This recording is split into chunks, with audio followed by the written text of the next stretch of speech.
네, 안녕하십니까. 평택촌놈 주식TV 테마주 적정주가 담당하고 있는 어윤학 연구원입니다.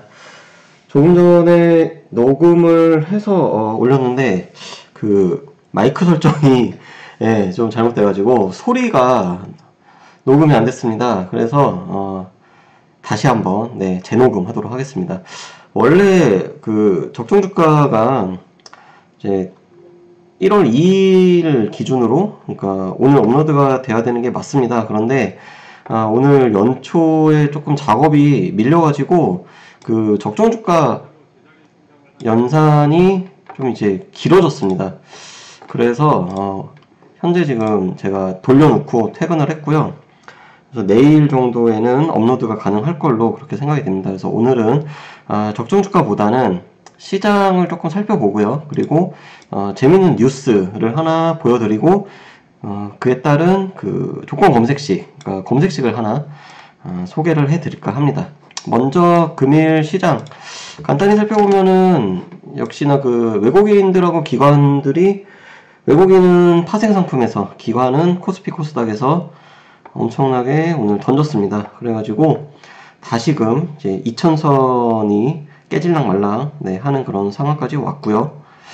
어찌됐건 시장은 뭐 큰 흐름에서는 아래쪽으로 계속 변화는 없습니다.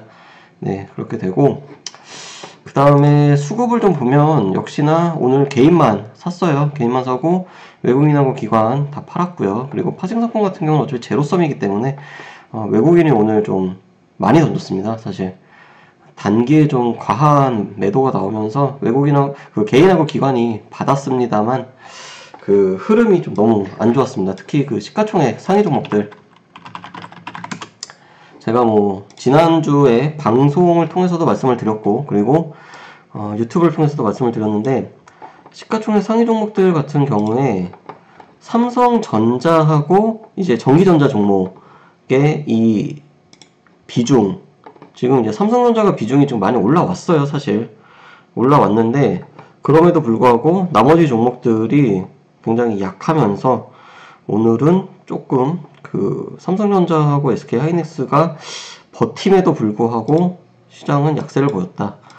그리고 분봉의 흐름을 살펴보면은 초반에는 좋았습니다.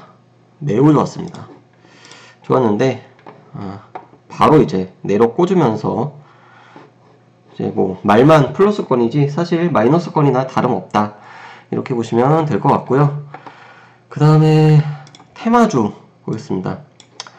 그동안 이제 중요하다고 말씀을 드렸던 수소차, 그 다음에 이제 연료전지, 5G 스마트카 이쪽 계속 해가지고 아마 2019년에도 메인 테마주의 중심에 있을 가능성이 상당히 높다 말씀을 드리겠습니다. 그리고 어저께 이슈가 있었던 이 개성공단 관련된 이 테마주들은 더 이상 그 시장에서 광분하지 않는다는 거예요. 그러니까 어느 정도 이제 투자자들이 알아요. 저 개성공단에 대해서 이슈가 되더라도 길게 가지는 못한다. 그냥 단발성 이슈다. 왜냐하면은 말만 나왔지 보여진 게 아무것도 없습니다. 그리고 트럼프 미국 대통령이 어떠한 선택을 하느냐에 따라서 앞으로 또 이 개성공단 관련된 종목들은 방향성이 달라질 수 있다라는 거 말씀을 드리겠고요. 오늘은 뉴스를 하나 보여드릴게요. 바로 자, 개미투자자, 코스닥 매수 상위 10개 종목 중에 9개가 마이너스 수익이다. 여기 보시면은 개미, 아마 많이 보셨을 거예요. 근데 딱 보면은 순매수 상위 10개의 이제 평균 수익률을 봤더니 기관이 51.4% 플러스죠. 작년에 외국인은 14%, 근데 개인은 마이너스 36%. 어우, 참으로 진짜 안타까운 일이 아닐 수 없다 말씀을 드리겠고요. 좀 봤더니 무슨 종목들이 그러면은 수익률이 좋았냐. 먼저 외국인, 자 카페24, 그리고 바이로메드 HLB, 다 이거 바이로메드 HLB는 뭐 제약 관련된 그런 종목이고요. 메디톡스도 제약, 셀트리온도 제약. 그러니까 외국인은 작년에 제약 쪽에서 상당히 좀 재미를 봤다. 그리고 기관은 CJENM 콘텐츠 살짝 안 좋았죠. YG엔터 이것도 디컨 디지털 콘텐츠, SM더 콘텐츠, 그리고 바이로메드 여기 마찬가지로 네 외국이랑 마찬가지죠. 그리고 JYP 엔터, 그러니까 엔터 관련된 종목들에서 아주 크게 재미를 보고 바이오 쪽에서도 살짝 네 그리고 이제 나머지 좀 희비가 좀 엇갈렸다. IT 쪽은 네 서울반도체는 좀 상당히 안 좋았죠. 근데 개인은 보니까요 하필이면은 또 셀트리온 헬스케어 한 11월까지만 해도 괜찮았습니다. 근데 12월 들어가지고 좀 망가졌죠. 그리고 인터플렉스도 마찬가지고요. 테스, 제용솔루텍, 아이큐어, 아모텍.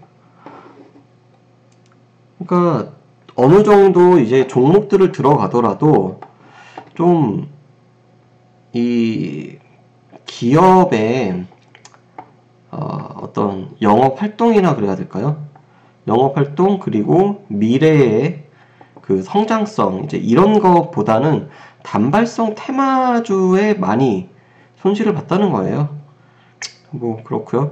다행히 이 종목들 중에서는 평택촌놈 쪽에서는 주력으로 매매했던 종목은 없습니다. 네, 참으로 다행이다 라고 할 수가 있겠고요.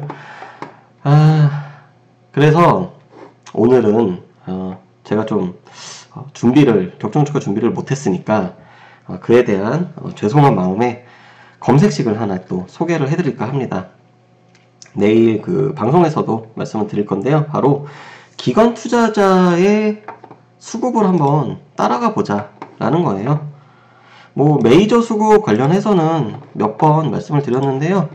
자, 일단 8537 대신증권 기준으로 8537이고요. 8537이고요. 여기서 대상 지정 당연히 코스피하고 코스닥 네, 설정을 하고 그 다음에 제외 종목 일괄 지정하고요. 그 다음에 아래쪽으로 쭉 보면은 매매 동향이라고 있습니다.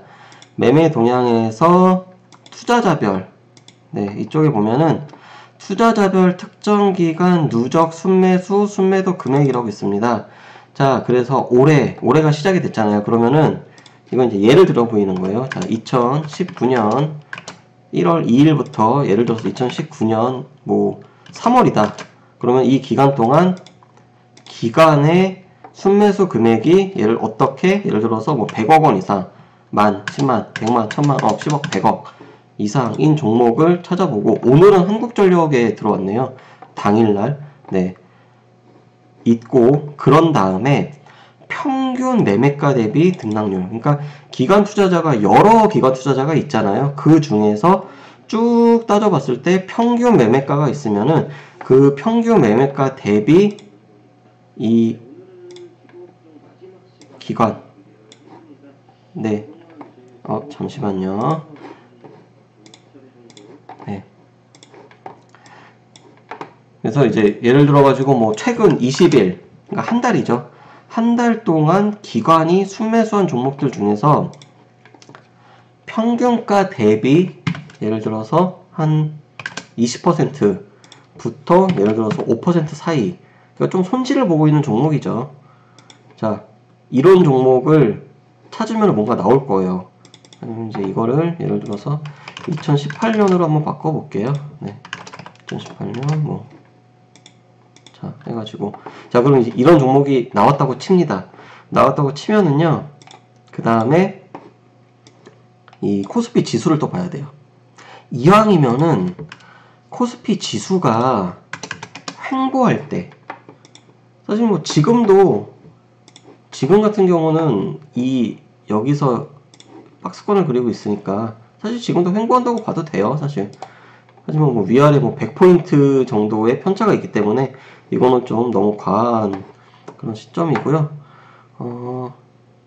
예를 들어서 뭐 요 기간 동안 또는 뭐 요럴 때, 그러니까 위아래 편차가 대략 한 30에서 50포인트 정도 되는 구간에서 이거를 한번 비교를 해보자는 겁니다. 그래서 평균가 대비 예를 들어서 뭐 이런 식으로 태광이라든지 뭐 일항약품이라든지 이렇게 마이너스 10% 정도, 그러니까 마이너스 10% 정도가 나온다라고 하는 거는 기관 투자자들이 손실을 줄이기 위해서 평균가를 낮추려고 어느 쪽에서는 이제 매수가 들어올 확률이 있다라는 겁니다. 그리고 특히나 월말, 분기말, 반기말, 연말 이렇게 그 딱딱 끊어지는 그때쯤 해서 이거를 찾아보면은요, 단기적으로 수급이 유입이 되는 그런 종목들을 우리가 조금은 이제 포착을 할 수 있지 않을까 하다는 겁니다. 그래서 오늘은 그 간단한 검색식이에요. 그러니까 특정한 기간 동안 기관 투자자가 이제 100억 원 이상 예를 들어서 순매수를 했어요. 순매수를 했는데 그 이제 기간 내에서 뭐 5거래일, 뭐 10거래일 이런 식으로 손실을 보고 있는 종목들, 예를 들어서 한 10% 이상 손실, 뭐 5% 이상 손실인 종목들을 한번 지켜보자는 겁니다. 그래서 이렇게 차트를 보다가 뭐 이렇게 쭉 흘러내리면 어쩔 수가 없지만 뭐 다른 종목으로 한번 볼게요. 네. 이왕이면은 조금 네, 이런 식으로 자 이런 구간 저점이 유지가 되면서 횡보하는 구간, 지금도 마찬가지예요. 지금 되게 중요한 게 이런 종목 같은 경우도요, 전저점을 거의 지금 근처잖아요. 그래서 이게 만약에 이렇게 유지가 된다라고 하면은 한번 들어가 볼만 하다라는 겁니다. 시장이 아주 많이 안 망가진다는 전제 하에. 네.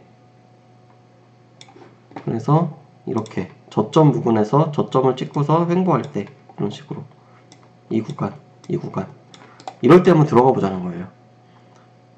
네. 그래서 오늘은 그 기관 투자자의 수급 그리고 평균가 두 개의 조건을 이용해 가지고 한번 종목을 찾는 그런 이제 검색식을 알려드렸고요. 내일은 그 새롭게 적정주가를 갱신을 한 다음에 2019년 1월달 기준으로 적정주가 네, 소개시켜드리고 테마주 다시 한번 점검하도록 하겠습니다. 네.